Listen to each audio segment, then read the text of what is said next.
Oh, it's not enough to do nothing. It's time for us to do something.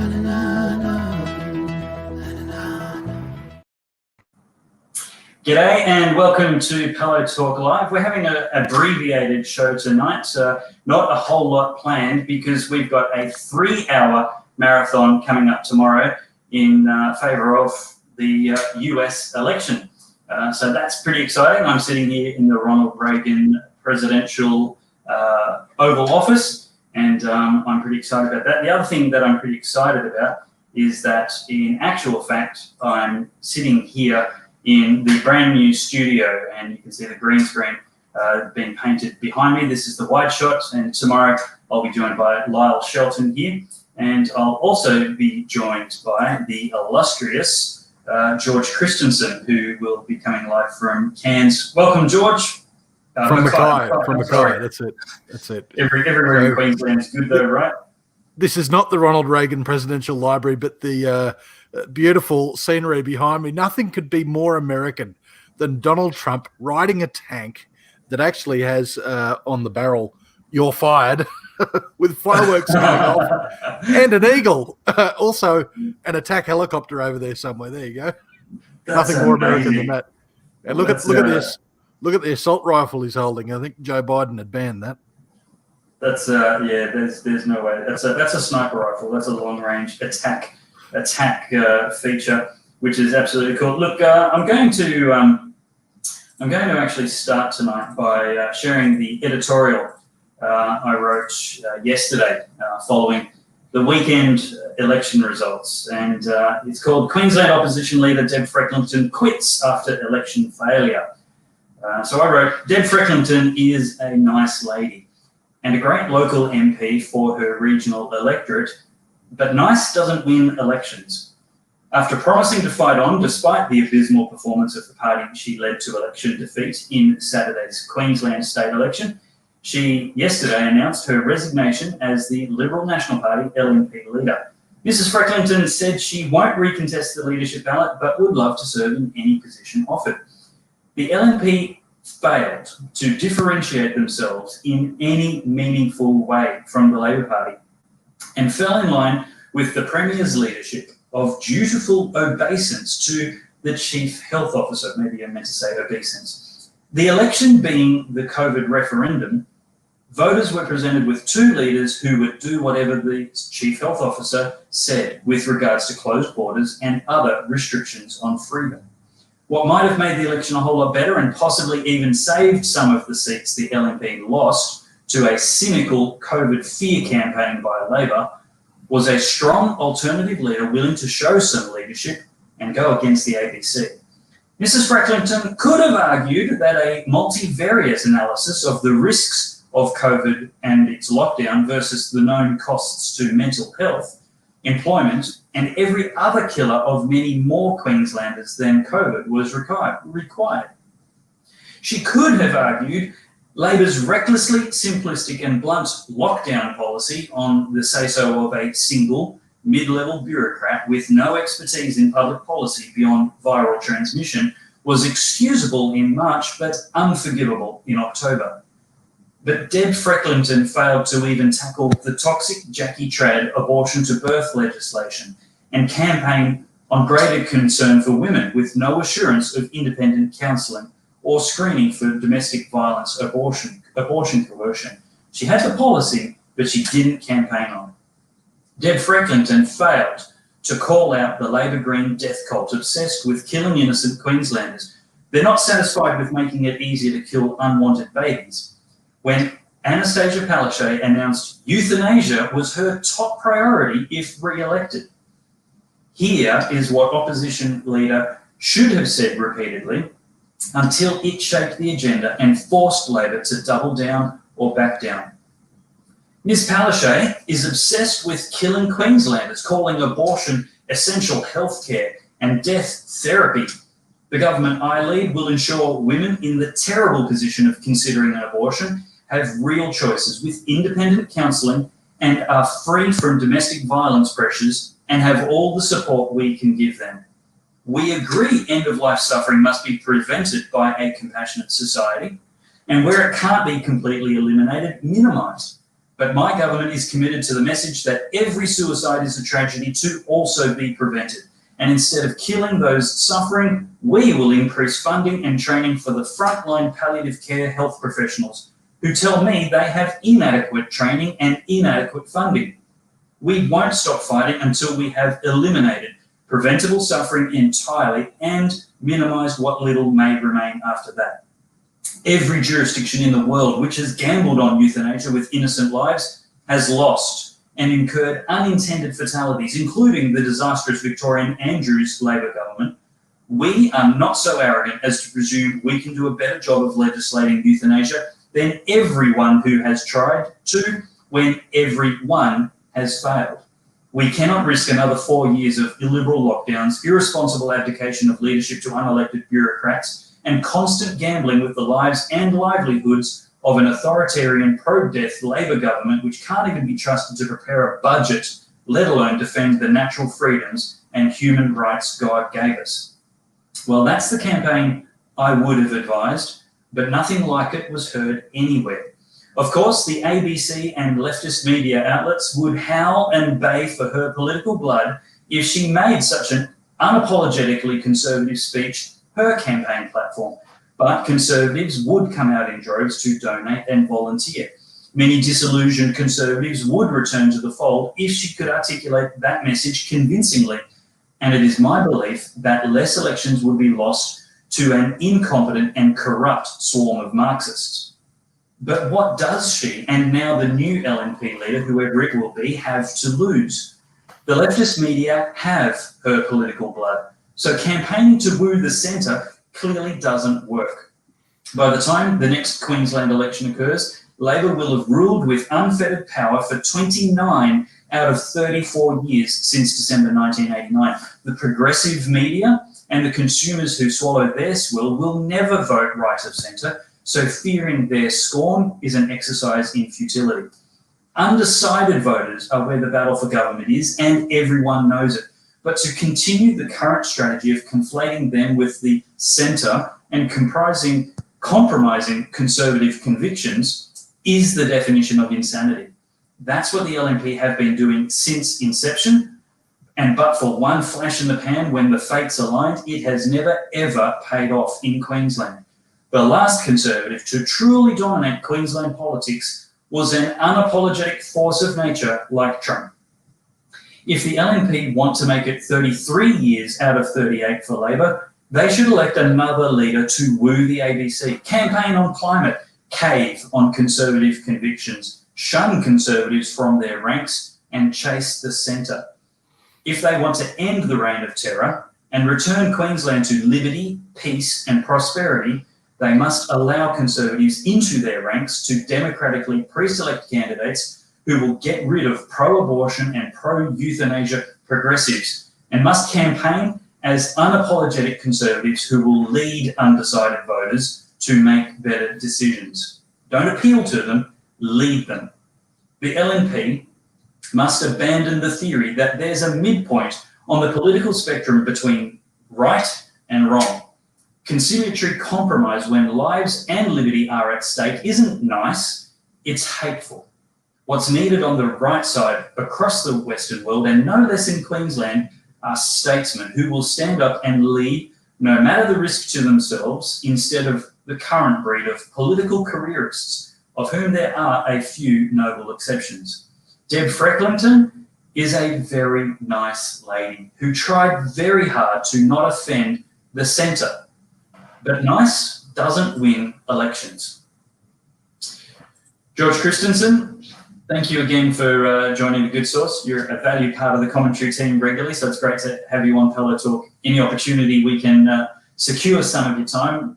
What's your take on the election? Why don't you start with Northern Queensland and how it went down up beyond the Sunshine Coast?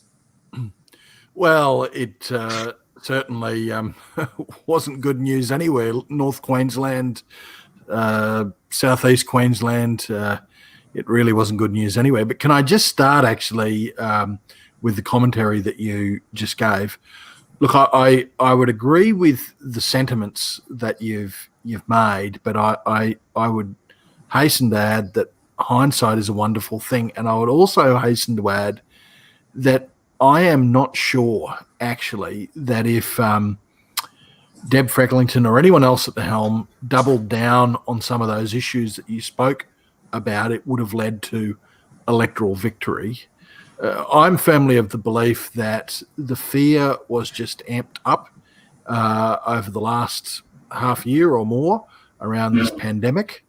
And I'm not sure that anything that could have been said, would have been said, would have changed the ultimate result of the Pellowe government being re-elected. Having said that, I do agree that the problem with the Liberal National Party for almost forever and a day has been not staking out a contest, not picking out points of differentiation.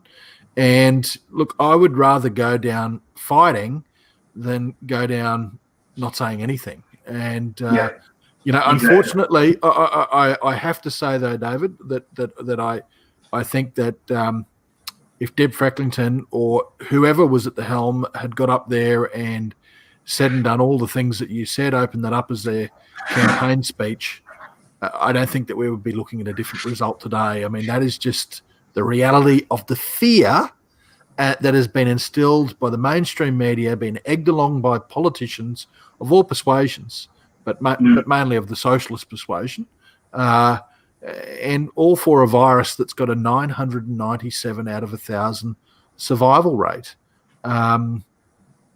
There's an old saying about politics, and that is people elect the governments they deserve. So if people want the economy in Queensland to continue to fail because the state's locked down, and heaven forbid if they manage to stuff it up as Labor always do, and end up with the virus here in Queensland,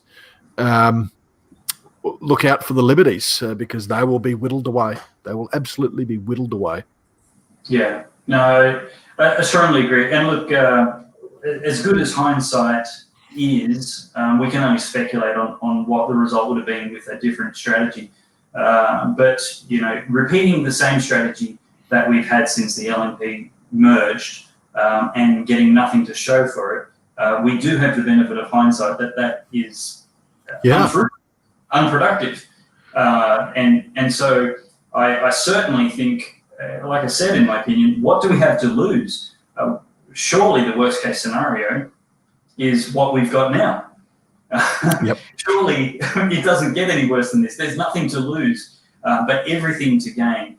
And I think most people right of centre would say, we need a Trump in Australia. And the fact is that we had a Trump in Queensland. His name was Joe Bjelke-Petersen. Yep. He was a force of nature, and he was unapologetic about his values, about being conservative, and he didn't care that his enemies criticised him, which is kind of sensible. It's kind of like, I don't know why Scott Morrison and other LNP leaders, Liberal leaders, are appealing to get the approval of the ABC. It's bemusing, befuddling, and that it ever works at all is surprising. But surely, when Palaszczuk says her top priority is to kill Queenslanders, we can come out and call it out very, very simply. Now, and we should have. I will argue, I don't know that it would have won the election, but I do think we would have got a better result. I'm going to assert, and there's nothing to prove me right or prove me wrong, or you. I'm going to assert that we would have got better results, that we would have stemmed the hemorrhage. There would have been less seats lost, less swing towards Labor, I like Deb Frecklington, and I wish her all the best, and she's a great local representative. But it's the LNP plague, and I want the LNP to win. I'm criticising as a friend. I want their fate to be great. Yeah. I agree with you. Don't get me wrong. I think that we should have been more forceful on the borders issue. I think the strategy was don't mention the borders because Labor are winning on it. They won on it, and they won the bloody election. And, while people might have liked the border issue, liked the borders being closed in general, we've got all of the bad stuff that Labor Party brings, with it. But there needed to be some knocking down of this sacred cow of Anastasia Palaszczuk saved Queensland. That could have been done, I think, much more forcefully. It wasn't done. I mean, you could easily pointed to the fact that people who were former Queenslanders were being kept out from seeing dying parents, from attending funerals, while celebrities and sports stars were coming into the state.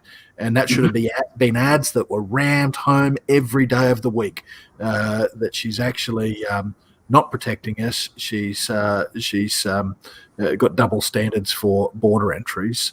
And along with that, like, I would have loved to have seen some clarity around particular issues, more so than what was given, particularly around the abortion reform, particularly around the issue of euthanasia, and also up in my way around coal-fired power stations and also coal mining in general, and the regulations that are on farmers that are supposedly all about protecting the reef, but they're really not. They're just about restricting what farmers can and can't do. Having said all of that, let me just touch on the euthanasia topic. This goes to a larger problem. I don't know that we can win on that topic either. We'd certainly win people like you and me, and probably many of our listeners. The problem is that the culture has shifted. The populace has shifted. I think if we did a survey, we would find that the vast majority of people in Queensland would probably support euthanasia. I do not. I would not ever vote for it. But I've got to say, even a conservative, ultra-conservative party like One Nation, I think actually they support euthanasia. So they did. I don't think they broadly do, and I don't think they do as a party. But their leader, Pauline Hanson, did vote for it in the Senate. So she's someone who's let me disagree with you. I think the case on euthanasia can be made, but it can be made.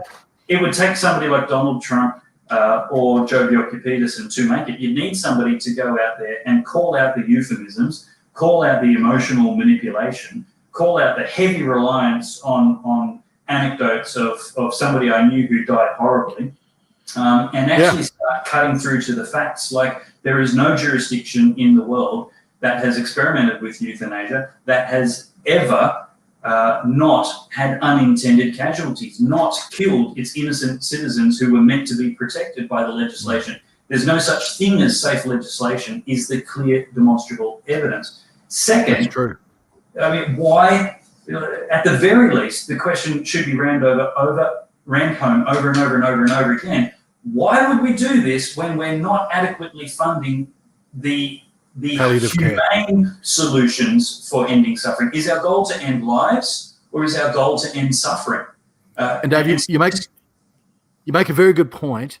You talk to any palliative care doctor or nurse who will tell you that there are adequate treatments available so that no patient, no matter how terminal, will feel pain. And so those messages, they're just not out there in the community. When you actually tell it to people, they don't believe you. And yet talk to any palliative care doctor or nurse, and these are the facts. There is nothing, I mean, they call it dying with dignity. Let me tell you, there is no dignity in being put down by the same substance that they use to put down dogs at the pound.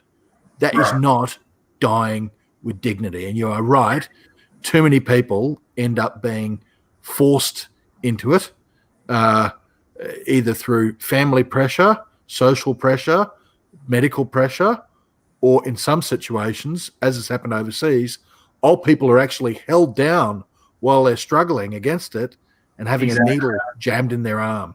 How is that dying with dignity? Yeah, those arguments need to be made, but I'm afraid that our culture has moved so far from where you and I are on this issue that those arguments just haven't been heard before.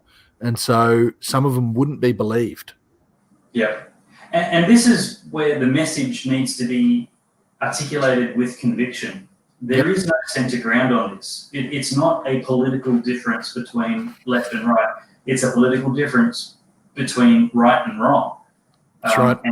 And there's no room for the middle ground. You're either okay with calling doctors killers, or you're not. You're either okay with the physician's oath to do no harm and to respect and preserve life from conception to natural death, or you're the reason that the Geneva Medical Conference happened in 1948 because of the gross medical ethics that were being, the gross ignorance of medical ethics that was going on in the West, Germany and America prior to World War II, with that horrible program of killing infirm and undesirable people. It was just horrific. Look, let's move on from this topic because it's a good one and a long one. Now, there's a couple on to the next collection. I actually want to get into some of the comments here. Okay.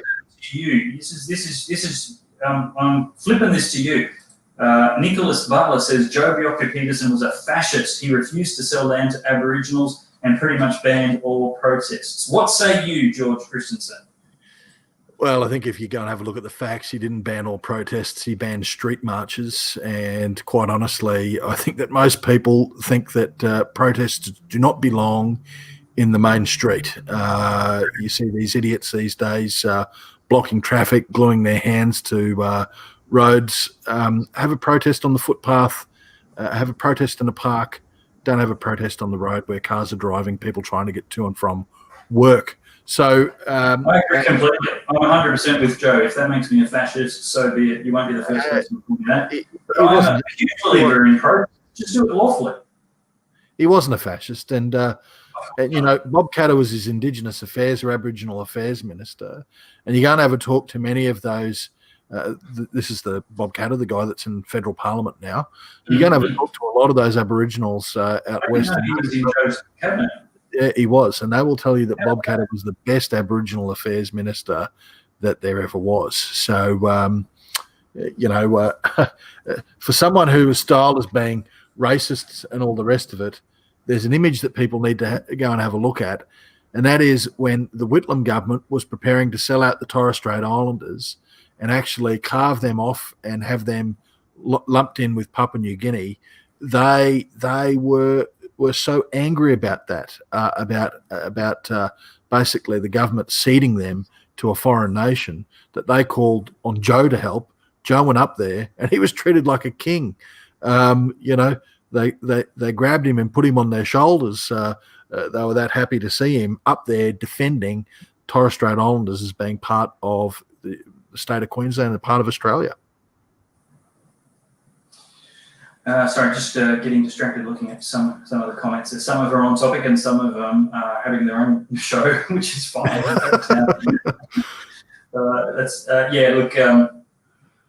I don't pretend any politician is perfect. I don't pretend Joe was pure as the driven snow and no, he wasn't. Trump.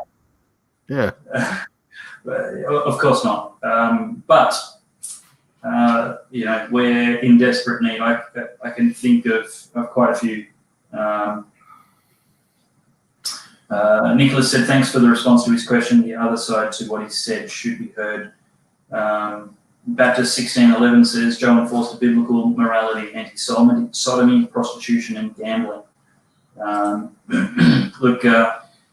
A leader that acknowledges he has to answer to God in the next life is you'd hope going to do better more often than one who thinks he's the final authority simply because of an election, especially now that they get 4 years of unaccountable dictatorship where the government can do what they want because the electors have a 5-minute memory. Well, there's something that I won't claim credit to here, but Senator Matt Canavan, I heard him say this, that unfortunately we've had Labor in for 5 years, but they've been judged pretty much on the last 5 to 6 months. And what have they done in the last 5 to 6 months? They've shut everything down, including businesses. And there's nothing that Labor is better at than shutting down businesses. So unfortunately, that's history. They're now in, and they're now there for another 4 years. And let's hope like hell that they don't do as much damage. I got to say, it's still tight numbers in the parliament. And so let's hope that the new leader of the LNP, whoever that may be, I know a lot of people are saying David Crisafulli. I think David Crisafulli is a great bloke. That I think that David has got the ability to be a conviction leader of the LNP and to really take the fight right up to him over the next 4 years. Who knows? You're only, the proverbial bus away, and I don't want that, by the way, but you're the proverbial bus away from a by-election and a hung parliament. So anything could happen. Yeah. Well, there's so many good comments here. I'm sorry we can't deal with all of them. I'm just going to read some of them out and might give a quick response. George, if you want to jump in, you feel free to. Just quick responses, though, because I want to move on. You're saying the culture is shifting. Please tell everyone watching what exactly you suggest is the best way of shifting it back towards Christian values. Well, that's a great opportunity for me to say culture wars.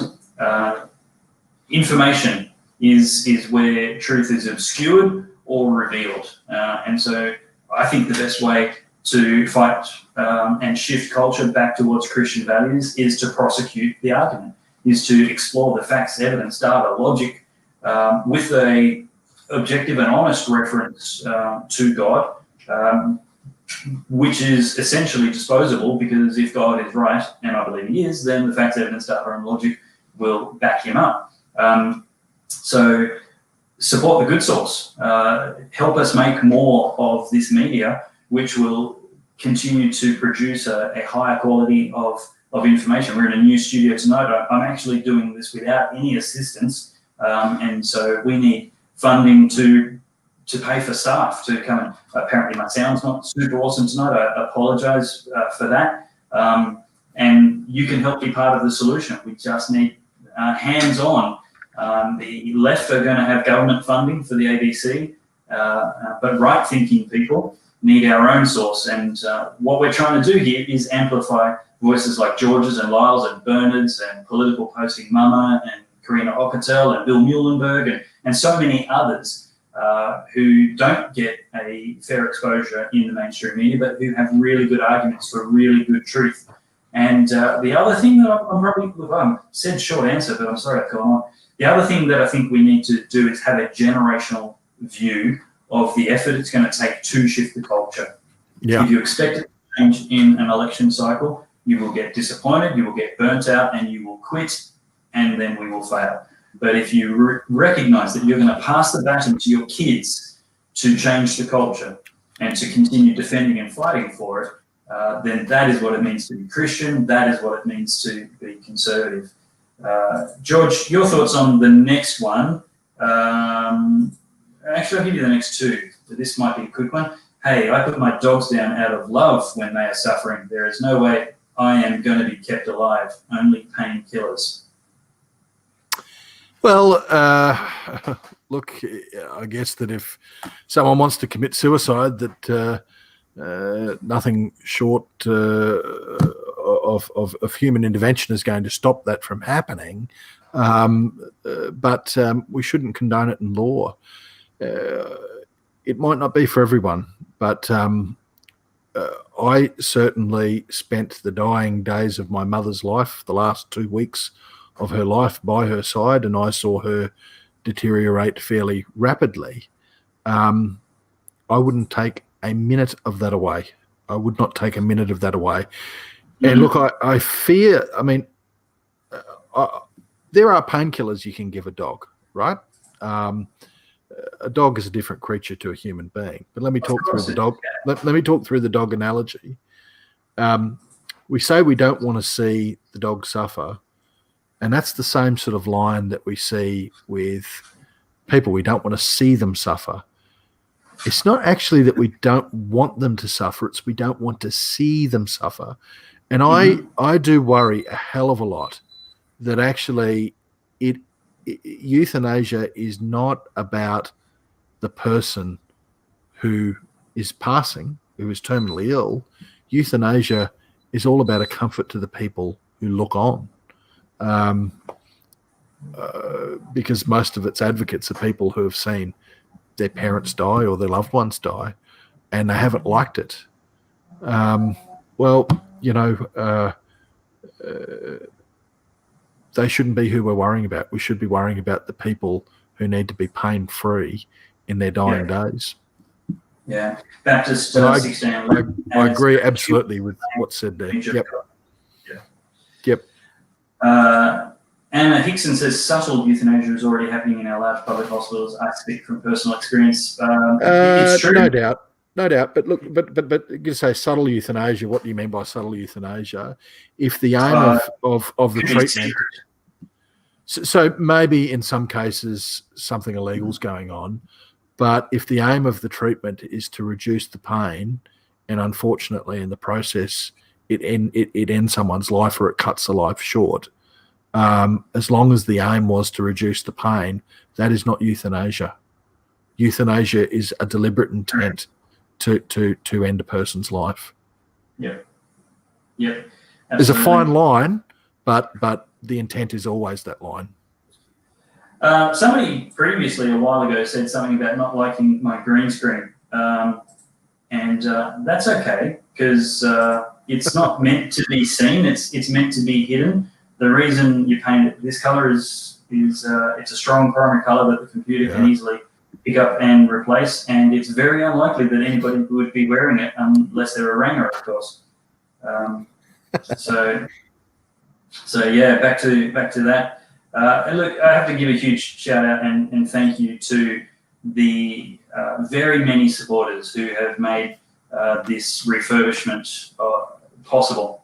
There's been great and generous donation and support there, and that is greatly appreciated. And you can become a monthly or one-off supporter at goodsource.news/support. Now, the next thing I do want to talk about, look, guys, make sure you keep commenting and joining in the conversation. We love including you as much as possible. Keep it on topic, keep it civil, keep it sincere. You don't need to agree. That's not necessary at all. But if you're going to have a debate, let's make it productive. But why don't you invite your friends, share the YouTube or Facebook link to your Twitter or your Facebook account, and get some people to jump in and watch. Tomorrow, we have the United States election. Somebody different will be sitting in this Oval Office. It won't be Ronald Reagan. It won't be Dave Pellowe.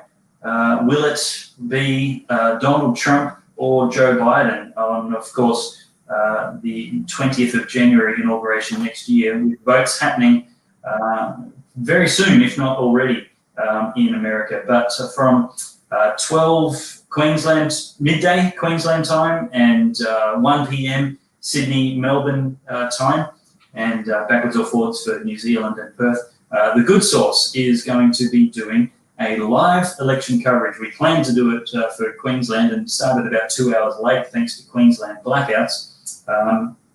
But tomorrow we're going to be covering the election results. We should see them coming in, and for the last 2 hours of the show, have a fairly good chance of seeing which way the American election is trending.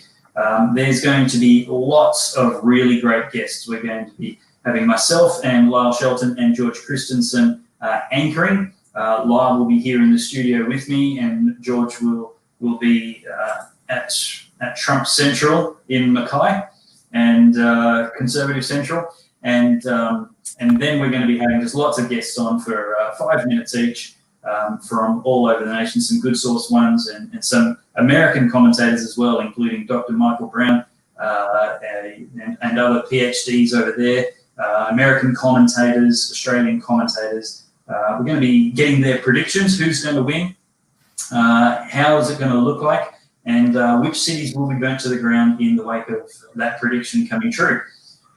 So what have you got there, George? Trumpy bear. You don't get a teddy bear designed after you by being nice. So there you go. That's so fun. Excellent. Okay, let's get your comments in the comments section. If you're watching right now live on Tuesday night or even afterwards, we'd still appreciate your comments there. Who is going to win the United States election? Donald Trump by a landslide, Donald Trump by a narrow margin, more or less electoral college votes than he got last time? Will he win the popular vote? Will any Republican cities be burned to the ground, or will it only be those run by Democrats when they don't like Trump winning? George, what's your prediction for tomorrow's US election? Well, I predict that Donald Trump will be re-elected. I expect that is going to be the case. I expect that, and I hope that's going to be the case. I expect that he'll be elected by a larger margin than last time. However, I do fear a couple of things. While that's the hope and expectation, certainly the media have just been relentless in attacking Trump. That can play to his favour, but someone once said to me, even the biggest oak tree can fall if there's too many whacks. And that is why the media has just been relentless. They have tried to whack him as much as possible so that he falls over tomorrow. And if they've succeeded in doing that, then that'll be very, very, very bad for democracy, because at the end of the day, all we need in the future is just this relentless campaign by the media of the likes that you've never ever seen to attack a sitting president in order to oust them. It's a simple game that can be played, and they'll play it every time against Republicans who want to stand up on conservative values. The other concern that I do have, or fear that I have, is that the old saying, you never let a good crisis go to waste, and all of these Democratic governors and the people that are in control of the ballots in certain states have brought in mail-in voting and a whole heap of things like that, which are just going to be open to corruption. So I'm worrying that there's going to be challenges to certain states and the votes in certain states, and that means this could drag on for a while. I hope not. I hope we've got a clear decision. But you've hit something on the head. What's laughable is this. I read a media report by an Australian news media outlet last night that was trying to say, showing all these businesses that are boarding up their windows and doors because they're worried about election violence. And the story read that, they're worried about these militias, armed militias like the Proud Boys coming out and destroying stuff. And I thought, given that the last violent demonstrations were BLM leftist protesters, I actually don't think that's what these business owners are worried about. I think that they're all thinking there could be a Trump victory, and that is going to have the left out on the streets rampaging. If Donald Trump loses, I guarantee you one thing, you will not see violence on the streets. If Donald Trump wins, or it looks like he might win, I guarantee you we're going to see that violence on the streets. I think that's a good call. I think it's a bold call, but I think it's a safe call. You're right. There's not going to be violence on the streets if Trump loses. There'll be disappointment, and there'll be grief, perhaps not the level of Hillary's supporters, but nevertheless, I don't know that there's going to need to be any puppies in university, but the kind of comfort and consolation they needed, like warm milk, supposed adults. But you're right. It's only going to be leftists who are that inclined. Someone just said something about the shy Trump voter not existing. That's I got to say, I don't think that's right, Andrew. I've seen that there are pollsters now that are definitely taking this into account. They are asking a series of questions to work out whether or not the person is actually telling the pollster what they think is the right answer about who they're voting for, rather than who they're actually voting for. And we know without a doubt at the last Australian election and the US election before it, that people were not telling the truth when they were talking to these pollsters. There was definitely a bias in the polling that was not removing the social stigma element. Now, I've got friends over in the US who are telling me that that there definitely are people with Trump stickers on their cars and Trump signs in their yards, but they often get vandalized or something happens to them. People are actually afraid to wear hats like this out into the streets. But as soon as someone opens up to say that they support Trump, out it all tumbles from everyone else who's kept it quiet while they're in this social circle. So I suspect that there are a lot of shy Trump voters who, in the privacy of that ballot, that voting booth, will cast their vote for one Donald J. Trump. Well, we can only hope so. That would be very good for America. I've heard comments that the reason Trump hasn't gone after Hillary yet is that there's still too many people in positions of power in the swamp who would protect her, and their chance would be blown. What are your thoughts on that? I don't know too much about the in-depth nuances about that. All I can say is that certainly there are elements of the US administration, notably the FBI, that have gone out of their way to make life difficult for Trump. I mean, the whole Russia disinformation hoax that was perpetuated by elements of the FBI and by the Democrats was proven to be, what I said, a complete and utter hoax. There was no proof whatsoever for the claims that were made. So, yeah, there's elements of the US government administration that are deeply anti-Trump and still believe that Hillary Clinton should have been president. Well, I mean, one of the things that is true is that there's a debate going on about, will Trump accept the election results? And this is being propagated by people who haven't yet accepted the 2016 election results. They haven't stopped tantruming, fighting it, and trying to overthrow the 2016 election results by whatever strategy they feel is appropriate. And as you rightly, it's all the violence, mayhem, theft, murder, rioting, looting, and any excuse will do. It's laughable. It's almost laughable if it wasn't for the fact that what the US media are trying to do is to absolutely indoctrinate the American public into thinking that Orange Man bad and that's it.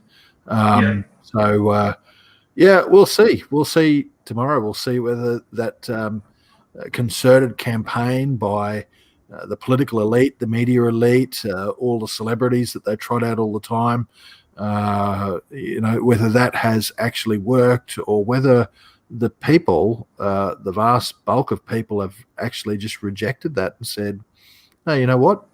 I like the direction the country's going in. And I like the stance that Donald Trump has taken for the US and the free world against China that Joe Biden certainly won't take, pretty much because he and his family are up to their eyeballs in business deals with China that the media don't want to talk about either.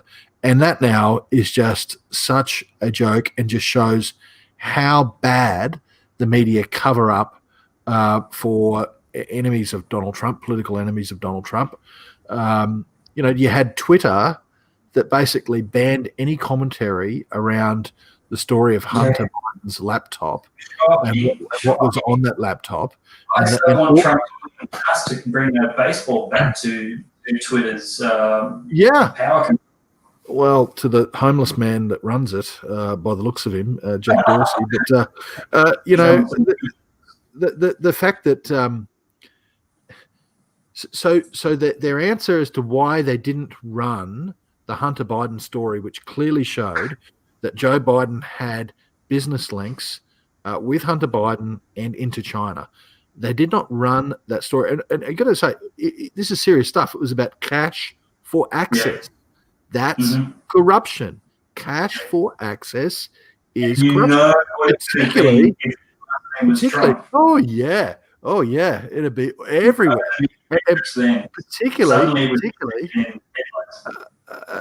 Particularly when it's with a foreign state like China, that is another level of corruption altogether. It's near treasonous, and for Twitter to ban that, and what they said, why they're banning it? Well, we're banning it because it was leaked information, and we don't know where it come from. It could have been hacked. Well, hang on a sec. Where did the Trump apparent tax returns come from? Exactly. Why did they allow that all over Twitter? And you know what? It's not illegal and it's not a corrupt to make a business loss, which means you don't pay any tax. But yet that story went everywhere. Really, there's one thing that's absolutely clear: is that the mainstream media is no longer to be trusted. I got to tell you, I don't even watch mainstream media anymore. I do not watch any news channel in Australia. I watch Sky sometimes. I don't consider that mainstream as yet. But even the Sky news department, I take what's said with a grain of salt because you see the truth. It gets filtered, and we're getting a double filter in Australia with US politics, a double filter. The left-wing bias comes through the US journalists, and then it's filtered through the left-wing bias in the Australian journalists as well. Yeah, let me see. I want to. I think we can see that now. I want to encourage everybody to go check out this article just published by Bernard Gaynor. It's gonna be epic. That's fresh off the press, thanks to Grant, one of our awesome volunteers helping things move and happen. So make sure you go to Good Source News and check that out right now, because we're about to wrap up this show a bit early tonight. We've got to go to bed, get a fresh nut slip so we can go for 3 hours from midday Queensland time tomorrow. And of course, the whole of the nation should be running on Queensland time, right, George? Very disappointed that with Bernie's line there. I would have thought that it would have been a better title saying it's going to be huge. Huge, indeed. Hey, I wonder if we should read this. It's a little bit. I don't want to read it because it'll be a bit too long. Actually, you know what? I'm going to tease it. Is that all right with you, George? Go tease away. Forget the polls. Don't listen to fact checkers. Ignore the media. Tomorrow, Donald Trump will be re-elected as the president of the United States. This battle is all over by the party, and it's gonna be epic. The only questions that remain to be answered are the size of Trump's victory and the size of the tantrum that will be thrown by the Democrats and their violent militias. Yeah. They are the ones who will not accept this result, and tomorrow night they will start breaking stuff. Without a doubt. Without a doubt. There's a picture of stuff being boarded up. But nothing will stop what is coming. Donald Trump is storming home. Donald Trump will be remembered as one of America's greatest ever presidents. Perhaps his greatest achievement will be that he has laid the foundation for his successor to be even greater. That is possible, but is by no means guaranteed. There should be a victory celebration tomorrow, but it should not be forgotten that Trump has only started this battle. It will be up to others to finish it. There is more to that story, and I would love to keep reading it, but I would also love for you to head to goodsource.news and make sure you check it out for yourself. Mama agrees, George. And huge. Can I just jump in and say it's not just about being a Trump fanboy and having a Trumpy teddy bear and a Keep America Great hat. It's about he's actually done the stuff that conservatives like me want to see the leader of the free world doing. I mean, doubling down on the protection of religious liberty, defending religious liberty with law, changing the vote on the Supreme Court, the makeup of the vote on the Supreme Court, so that for the first time in a long time, that Supreme Court is probably pro-life. That's going to have implications for saving millions and millions of unborn, I hope. And where America goes, Australia follows. So there could be massive ramifications from what Donald Trump has done. And also, he is standing up to the most totalitarian regime in the world that is not good for the world, and that is the Chinese Communist Party. So, I think more power to him. I hope he's re-elected. I expect he will be re-elected. I expect Bernie Gaynor's right in his assessment. I fear anything but my expectations. Yeah, it's true. Look, I'm just trying to bring up something. Say something else, George. I'm trying to bring up something on. Okay. Well, I just go back to that saying that the fear about anything but these expectations. I mean, there's a niggling fear in the back of my head that the media have just done that hatchet job with a lot of fake news. They have just, I mean, you pointed out all the time about a news report about Donald Trump at some event getting 2 scoops of ice cream. Now, Yeah, that's right. Now, what other president in living memory had to put up with crap media reporting like that? It has just been from Trump getting an extra scoop of ice cream at some event through to the Russia hoax, just fake news, negative pointless news, and breaches of his privacy with the tax return stuff that wasn't explained properly. He didn't diddle his tax. He made a loss. That was offset by a massive tax payment in 1 year a few years ago. So, the media have just put these half-truths, fabrications, and fake news out there, and they've done pretty well on it. I just don't think that they've done well enough to actually remove him from office.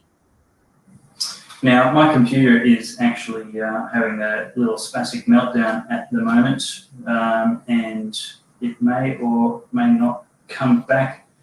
I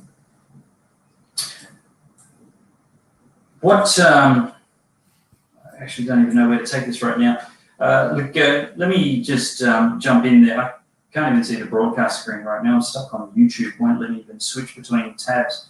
Okay, I can see you. You can see me? Yep. Fantastic. Is it both of us? Yes, we're good. We're good. Keep going. Yeah, good. I just can't end the broadcast if I try. The magic of live internet streaming. The magic. Anybody wants to donate a new laptop, it needs to be kind of gaming spec and not as old as this one. Look, a big shout out to everyone for tuning in tonight. Make sure you tune in tomorrow. It'll be great to watch on your lunch break. Maybe your lunch break will go for the whole show, 12 to 3 p.m. Queensland time, or 1 till 4 p.m. Sydney and Melbourne time, Big Melbourne. That will be really great. We're going to, let me see if I can remember who. So Lyle Shelton and George and I will be anchoring the Good Source election watch.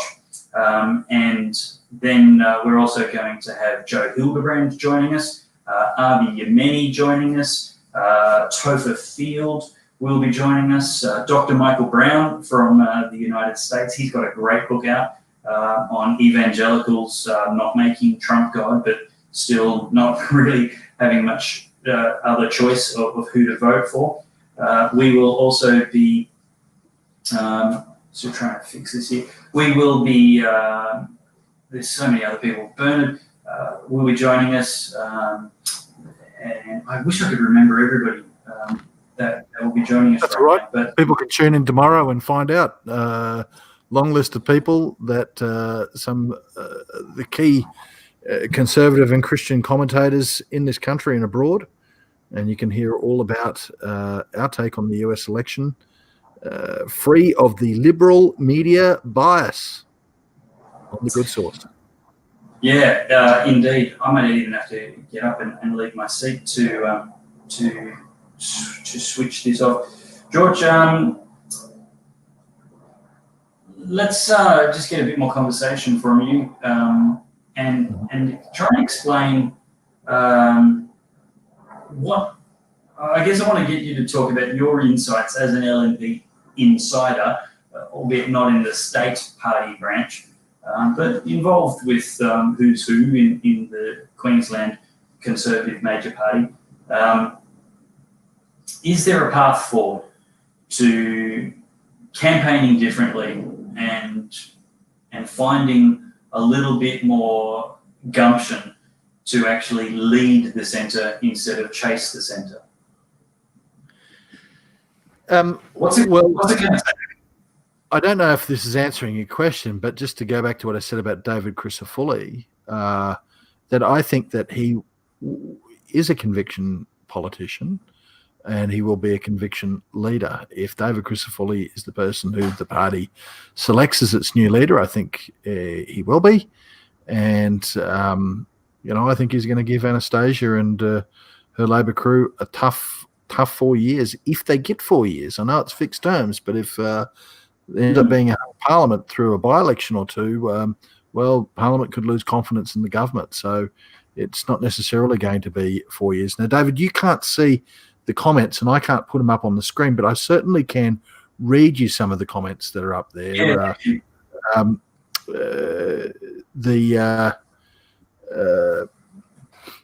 Who can I? Well, John Nelson says, pray for Trump. We should pray for all leaders regardless, and I agree, pray for Trump. Svatanek says, regardless of what happens tomorrow, there will be books written and movies made about the Trump presidency. There already is. The Hollywood left-wingers are making him, and they're making him look like the bad guy. I don't think the public will fall for that. We've got Vesna Tenodi. There you go, David. You've logged in there twice there. That's a bit freaky.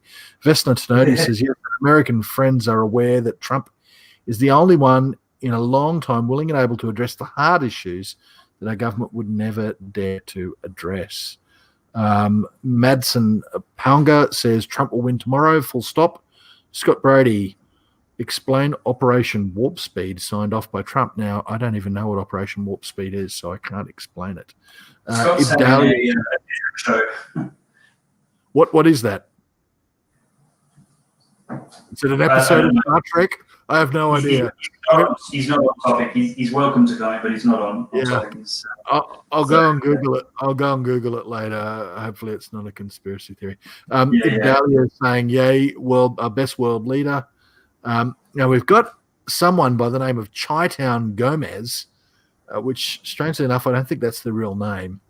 Said, you need to be here for the 4 years of hell to know what we have been through. Worry about your country first. He goes on to say that this MAGA made in China cap is making me delusional like the rest of the brain dead Trumpers. Well, actually, it's made in America. And secondly, the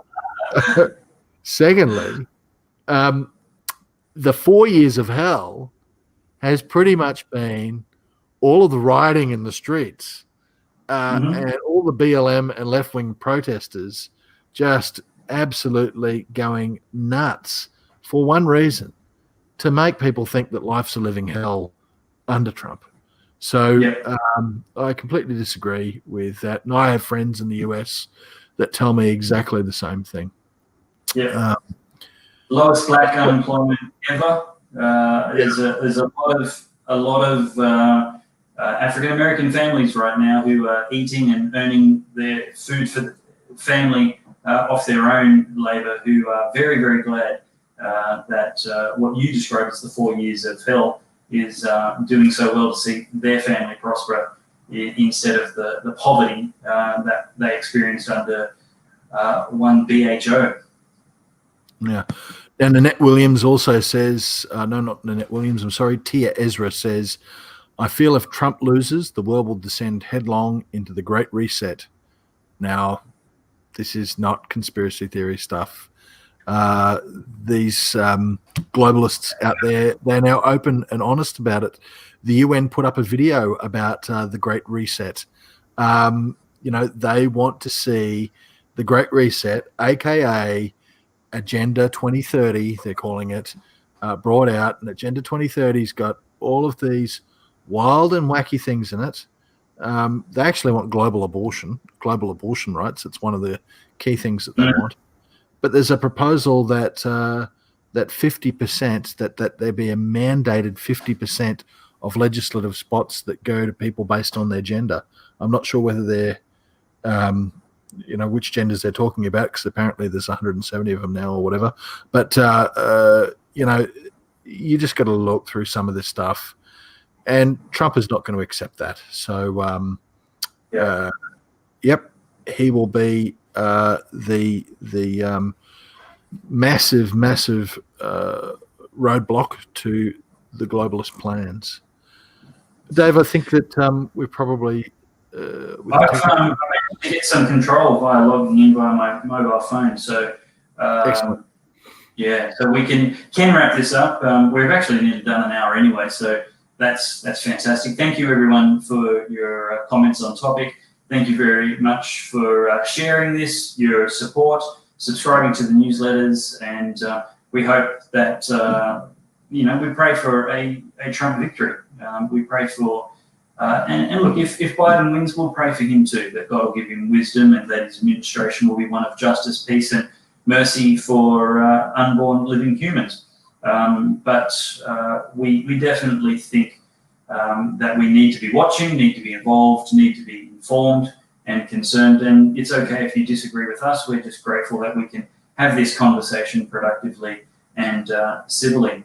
And well, that's it here from Good Source Central. We'll get a nice little sign under the desk one day with beautiful LED backgrounds behind it. And again, thank you to the volunteers who helped build this studio. There's a bit more to do, so please don't stop donating. There's lots more equipment to buy. A lot of the equipment sitting here right now running this live stream is borrowed, and we're in the process of purchasing it. This laptop is mine and quite old, so we'll be looking forward to upgrading that as well. But that's it for Pellowe Talk Live tonight. George Christensen, thank you so much for your comments, insights, and I look forward to watching the Trump landslide tomorrow with you, Lyle, and the rest of the people watching at the moment. Thanks, Abe. No problem.